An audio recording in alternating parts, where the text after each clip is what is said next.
Apa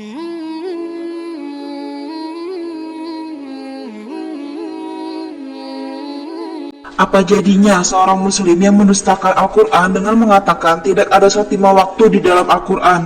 Seperti yang dikatakan oleh Ade Armando yang buta tentang Al-Quran tapi membuat status demikian.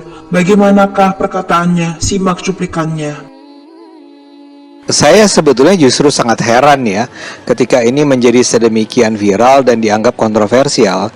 Sebetulnya siapapun yang belajar Islam dan baca Al-Quran itu tahu bahwa memang kalimat 5 kali sholat itu harus 5 kali gitu ya. Itu tidak pernah ada dalam Al-Quran ya. Kita misalnya Al-Isra 78 kalau nggak salah, terus ada Hud 114.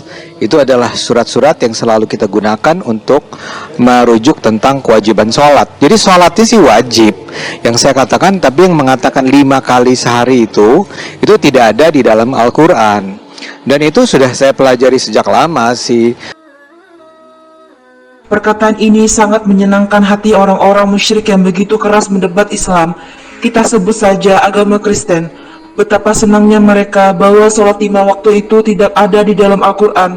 Mereka menuding sholat 5 waktu itu hanyalah kebohongan saja, karena tidak terdapat dalilnya yang signifikan untuk dijelaskan.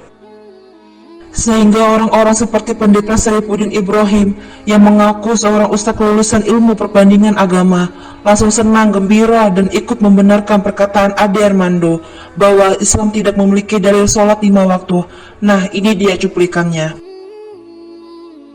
Ade Armando seorang muslim yang moderat, seorang muslim yang di channelnya pakai logika katanya. Logika saja.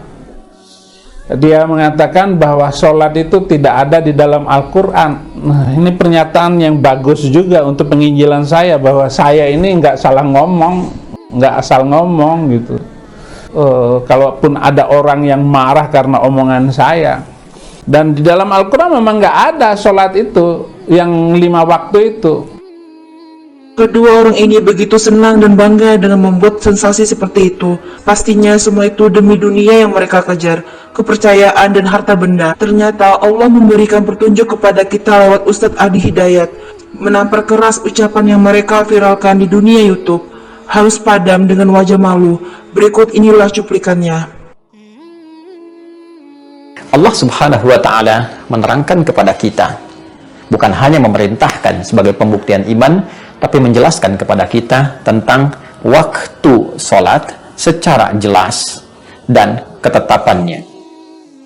Di Quran surah ke-4 An-Nisa di ayat yang ke-103, Allah berfirman, فَإِذَا قَضَيْتُمُ الصَّلَاةَ فَاذْكُرُوا اللَّهَ قِيَامًا وَقُعُودًا وَعَلَى جُنُوبِكُمْ فَإِذَا اطْمَأْنَنْتُمْ فَأَقِيمُوا الصَّلَاةَ. Perhatikan kalimatnya, Inna salata kanat 'alal mu'minina kitaban mawquta.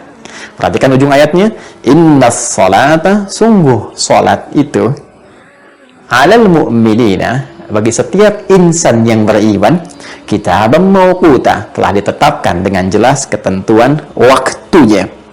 Dalam bahasa bebasnya, orang-orang yang telah mengikrarkan dirinya beriman kepada Allah Subhanahu wa Ta'ala akan mengetahui penjelasan-penjelasan waktu sholat yang Allah terangkan. Ditetapkan kepada mereka waktu-waktunya yang sangat jelas.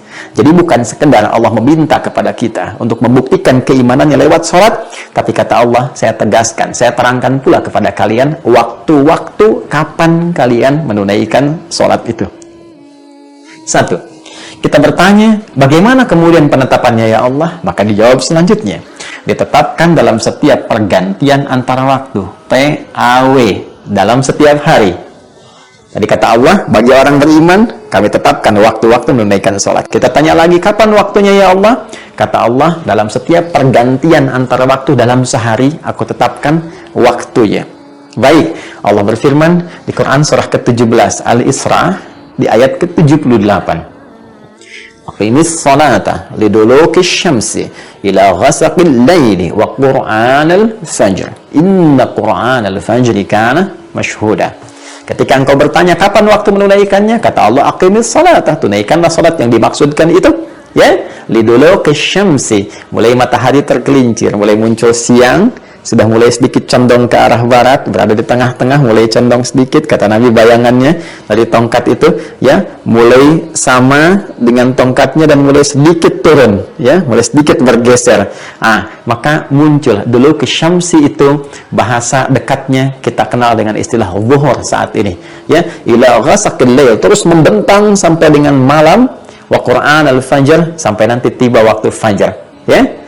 Inna Qur'an al-fajri kana masyhuda, dan di waktu fajar itu ada salat juga yang spesial yang disaksikan langsung oleh Allah Subhanahu wa taala, seperti Allah menyaksikan semua salat yang lainnya, tapi berkumpul kemudian para malaikat di waktu fajar dengan spesial di dalamnya.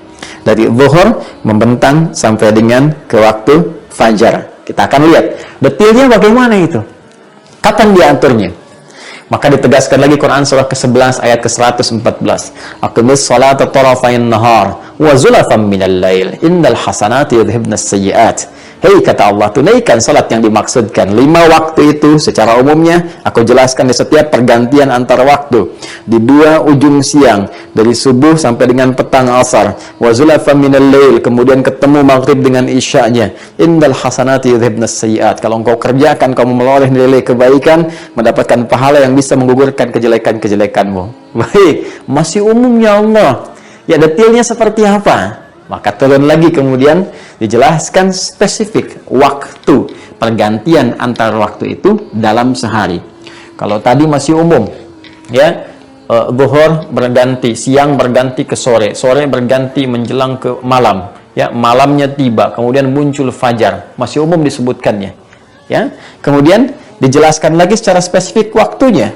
Muncul Quran surah ke-30 Ar-Rum di ayat 17 sampai dengan 18. Fasubhanallahi hina tumsuna wa hina tusbihun. Baik, betilnya kata Allah, ditemukan detilnya subuh. Ditemukan di Quran surah 24 ayat 58, dikuatkan di Quran surah 30 ayat 17. Zuhur ditemukan di Quran surah 17 ayat 78, dikuatkan di Quran surah 30 ayat 18. Asar ditemukan di Quran surah 50 ayat 39, dikuatkan di Quran surah 30 ayat 18. Maghrib ditemukan di Quran surah 11 ayat 114, Hud ayat 114, dikuatkan di Quran surah 30 ayat ke-17.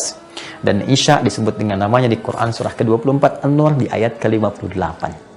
Jadi kalau Anda bertanya, apakah waktu-waktu sholat itu ada di dalam Al-Quran?